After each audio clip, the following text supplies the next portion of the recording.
संतों और विद्वानों के पास जाकर कभी भी आप ये प्रश्न मत करो कि मेरी फैक्ट्री कैसे चलेगी, मेरी शादी कब होगी या नहीं होगी, इनकी नौकरी लगेगी या नहीं लगेगी। संतों के पास जाकर ये मिथ्या बातें न करें। संतों के पास जाकर चर्चा करें तो केवल गोविंद प्राप्ति की चर्चा करें। हे संत भगवान, मेरा मन कैसे प्रभु के चरणों में लगे। संतों का क्षण और अन्न का कण कभी बर्बाद न होने दे। बोलो जय श्री कृष्ण। ऐसा साधन बताओ कि गोविंद कैसे मिले। इतना सुनकर सूत जी गदगद हो गए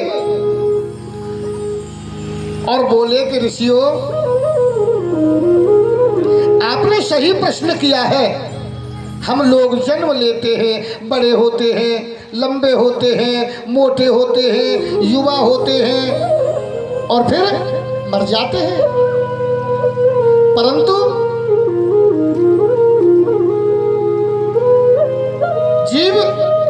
जीव की सच्चाई को समझने का प्रयास नहीं करते, जीवन को बर्बाद कर देते हैं। आहारम निद्रा भय मैथुनानि समान चेतानि नृणा पशूनाम ज्ञानांतरणानि विशेषो ज्ञानेन हीना पशु समाना। मनुष्य में और पशु में कोई बहुत अंतर नहीं है। मनुष्य स्नान करता है, पशु भी स्नान करता है। मनुष्य भोजन करता है, पशु भी भोजन करता है। संतान उत्पत्ति मनुष्य करता है, पशु भी करता है। सर्दी गर्मी भय आदि मनुष्य को लगते, पशु को भी लगते। लेकिन मनुष्य में क्या है? केवल ज्ञान की विशेषता है। ज्ञान न होने से मनुष्य भी बिल्कुल पशु के बराबर है। और असली ज्ञान क्या है? गोविंद की प्राप्ति। बोलो जय श्री कृष्ण।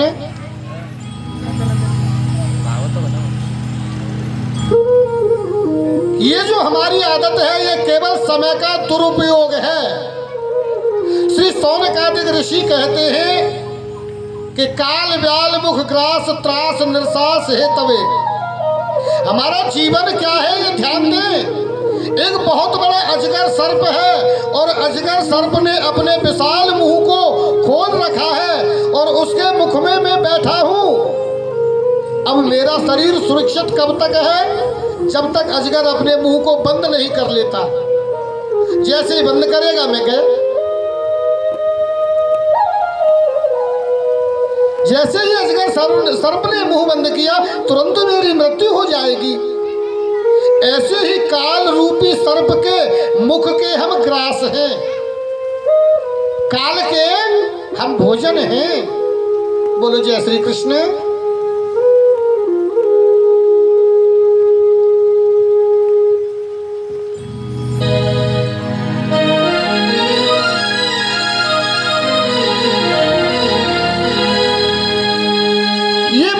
सबसे बड़ी भूल है कि वह बहुत चिंता करता है परंतु चिंतन नहीं करता। चिता हम जिसको कहते हैं, चिता हम जिसको कहते हैं वह मुर्दों को जलाती है। बड़ी है इसीलिए चिंता जो जीते को जलाती है।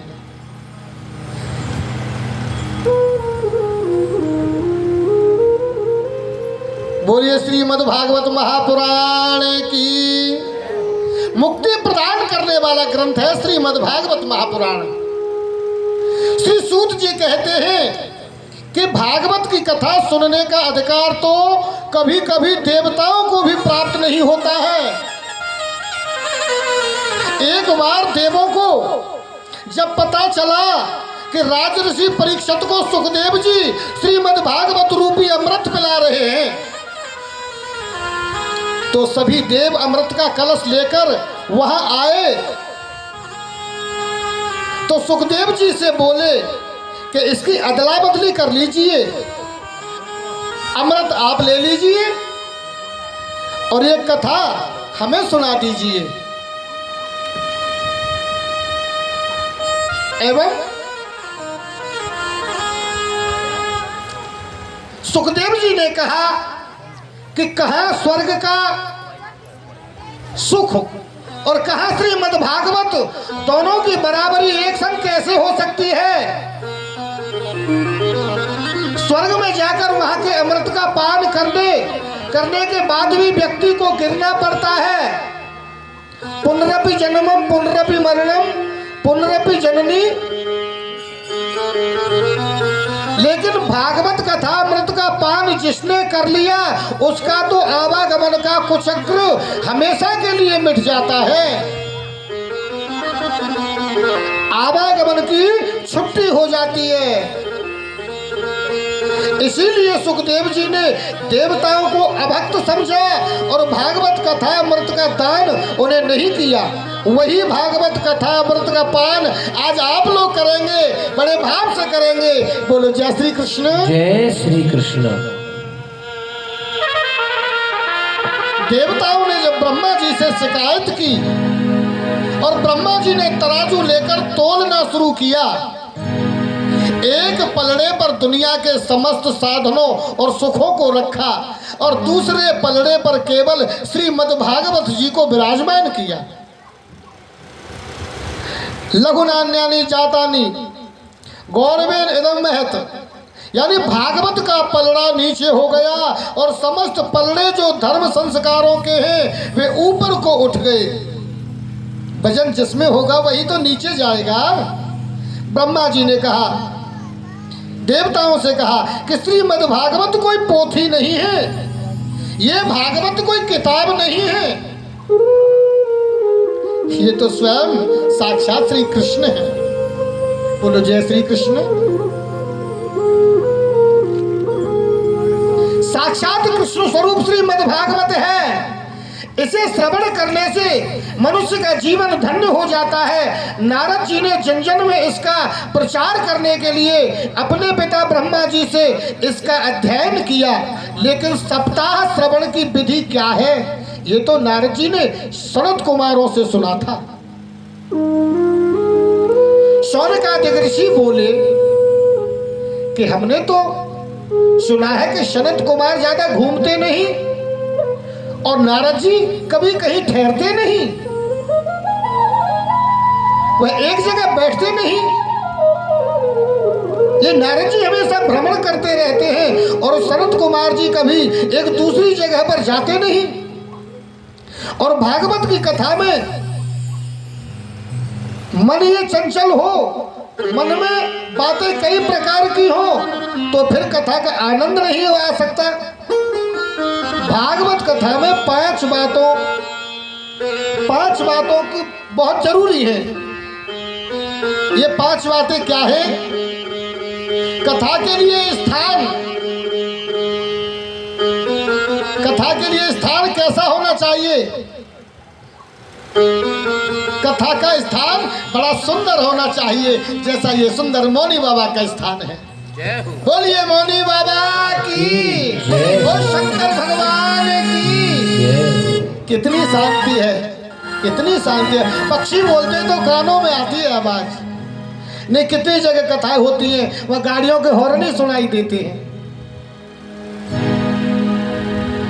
जहां केवल आप व्यास की ही आवाज सुन सके, बाहर की आवाज आपको न परेशान करे, ऐसा स्थान होना चाहिए और श्रोता और वक्ता दोनों को आनंद होना चाहिए।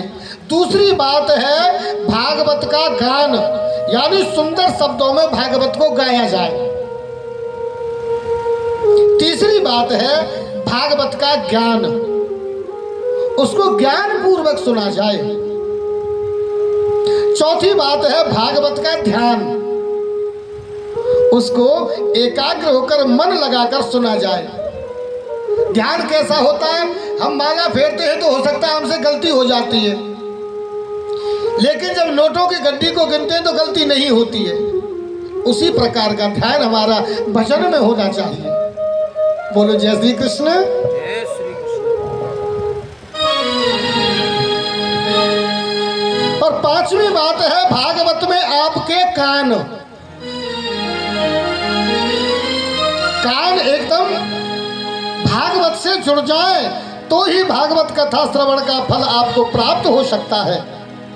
अब सनत कुमार तो ऐसे संत हैं जो कभी घूमते नहीं, और नारद जी ऐसे संत हैं जो कभी एक जगह रुकते नहीं, कभी बैठते ही नहीं है। नारद जी ने एक जगह बैठकर 7 दिन तक सनत कुमारों से भागवत कैसे सुन ली।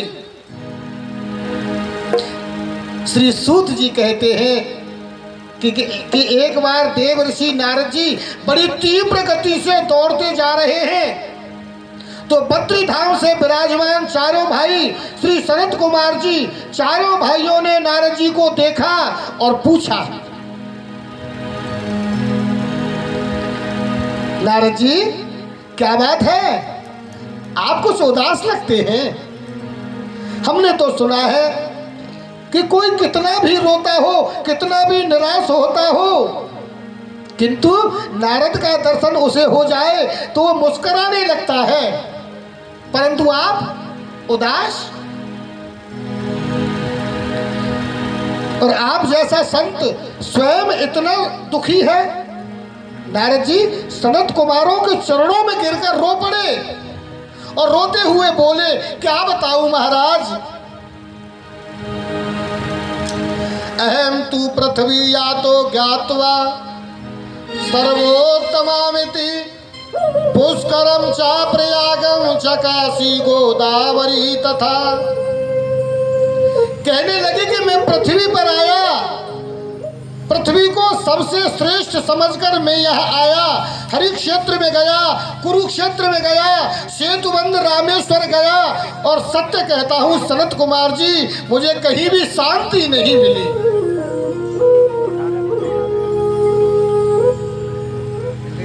न यहाँ कोई सत्य बोलता है, न कोई धर्म के मार्ग पर चलने की कोशिश कर रहा है। ऐसी लोगों की बुद्धि को कलयुग ने बिगाड़ दिया है। यदि कोई एक बार भी सत्य बोलता है तो अपने आप को हरिश्चंद्र के बराबर समझता है।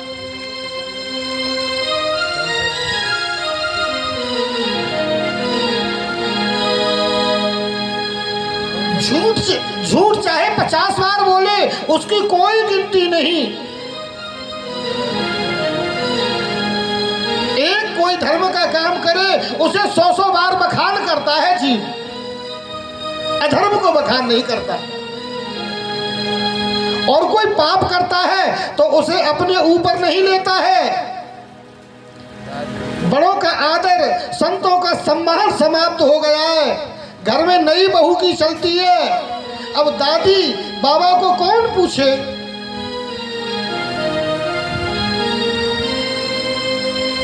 तरुणी प्रभुता के श्याल को बुद्धिदायक है, कन्या विक्रियणो लोभांधवतीना। सनत कुमार बोले, यदि घर में नई बहू की चलती है तो गलत नहीं है, कोई बात नहीं है, तो घर की बहू, और घर की बहू की चलनी ही चाहिए। लेकिन बड़ा काम करे तो घर के बुजुर्गों की सलाह लेना कोई बुरी बात नहीं है, उनको पूछना अच्छी बात है। बेशक अपनी चलाओ, लेकिन बुजुर्गों की अनुमति लो, उन्हें आदर दो, उनकी अनुमति अवश्य लेनी चाहिए। लेकिन यहाँ तो घर में चलती है बहू की और सलाह लेते हैं साले जी की। हमारे ब्रज में एक कहावत है, दीवार बिगाड़े आरो और घरे बिगाड़े सारो। और आप तो परिणाम जानते ही, ज्यादा कहने की जरूरत नहीं है। दीवार में अलमारियां ज्यादा निकालोगे तो दीवार कमजोर होगी ना, और घर में साले की सलाह ली जाएगी तो हो सकता है घर बर्बाद भी हो जाए। बोलो जय श्री कृष्ण। सलाह बुजुर्गों की।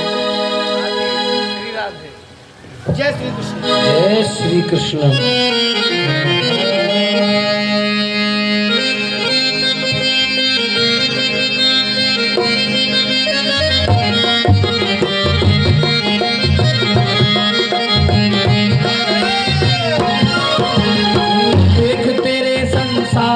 हालत क्या हो गई भगवान, कितना बदल गया इंसान, कितना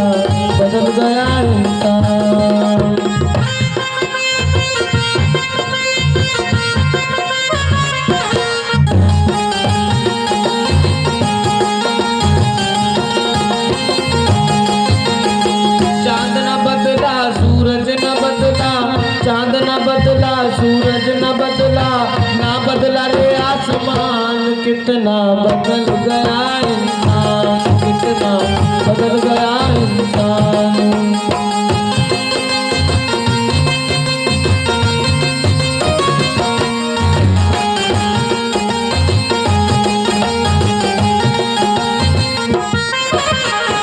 आया समय बड़ा बेढंगा, आज आदमी बना लफंगा।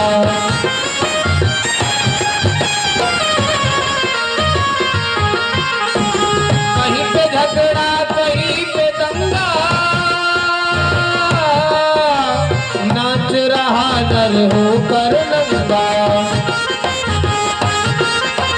छल और कपट के हाथों अपना, छल और कपट के हाथों अपना बेच रहा ईमान। कितना बदल गया इंसान, कितना बदल गया इंसान।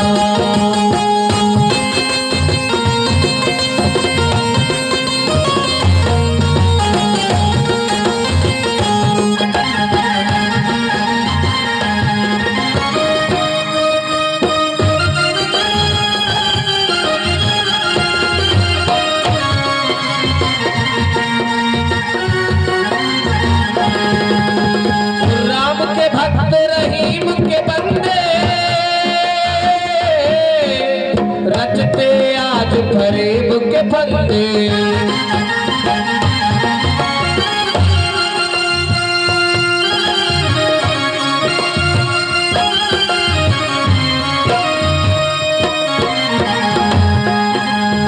कितने ये मक्कार ये अंधे, देख लिए इनके भी धंधे।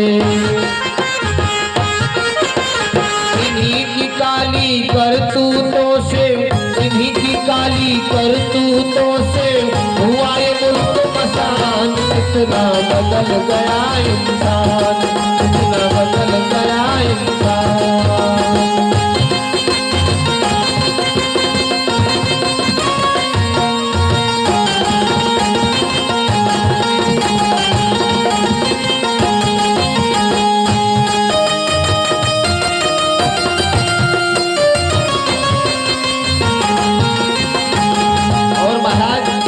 बड़ी विडंबना हो गई है देश की। क्या विडंबना है? अरे जो हम आपस में न झगड़ते, बने हुए क्यों खेल बिगड़ते।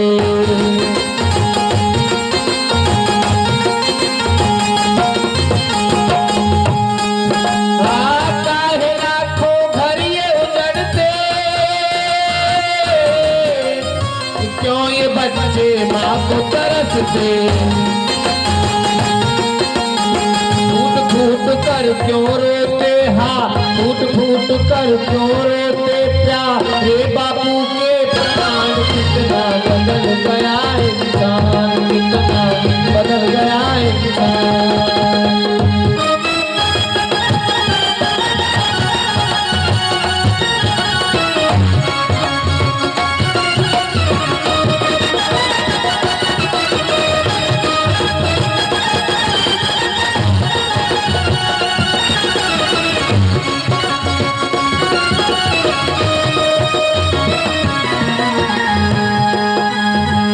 आग लगी आकाश में,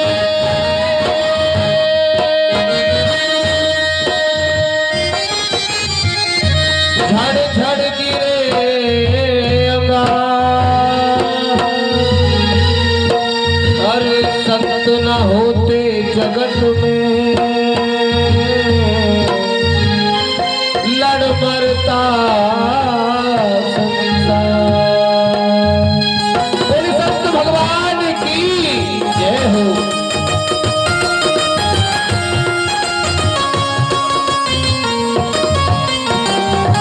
आइए, संसार बड़ा बदल गया है महाराज। कथा बड़ी सुंदर। बोलो जय श्री कृष्ण। जय श्री कृष्ण।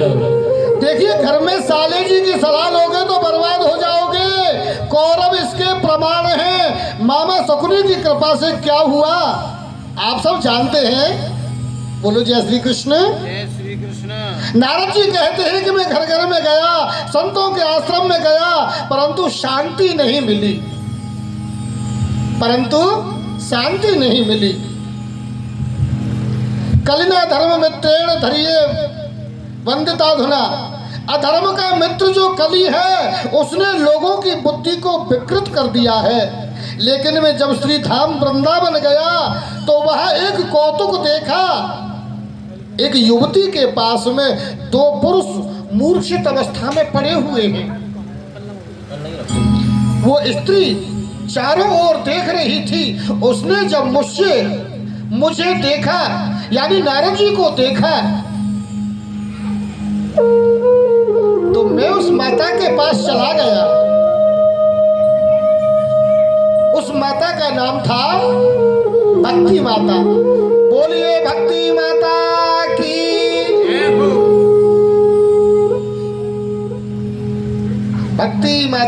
भक्ति माता की बगल में जो दोनों वृद्ध पुरुष पड़े थे, मूर्छ अवस्था में पड़े थे, वे दोनों, एक ज्ञान है, दूसरा वैराग्य था।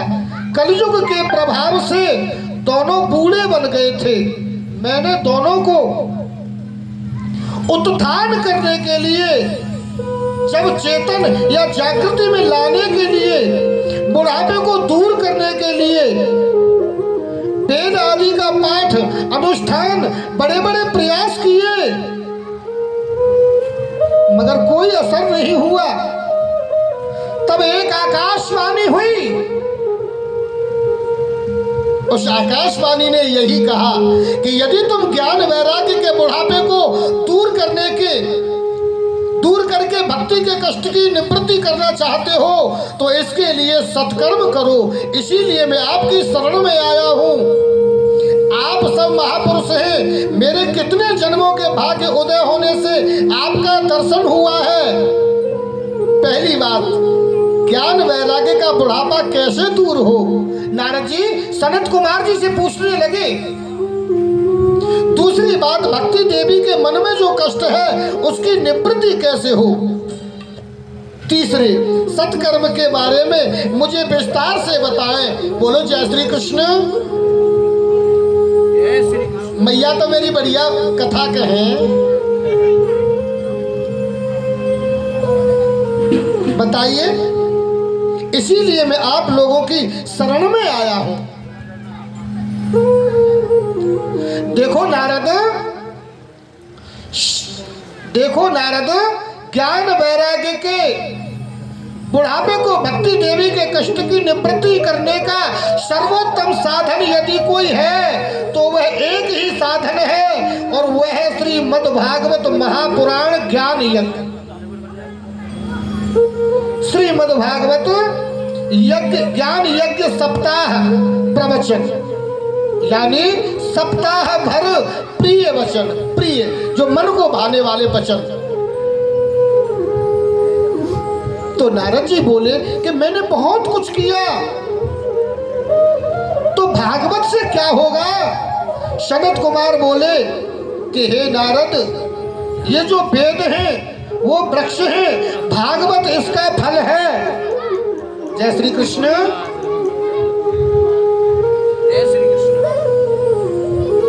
वेद रूपी कल्प वृक्ष का अमृतमय फल जो है वह तो श्रीमद् भागवत ही है। अरे बिना वृक्ष के कभी फल होता है क्या? और जो स्वाद फल में होता है वो वृक्ष में होता है क्या? जो स्वाद आम के फल में होता है वो आम के वृक्ष में तो नहीं होता। इसीलिए जो वेद हैं वो वृक्ष है और श्रीमद् भागवत है ये फल है। फल इसमें दिया है। बोलो जय श्री कृष्ण। जय श्री कृष्ण।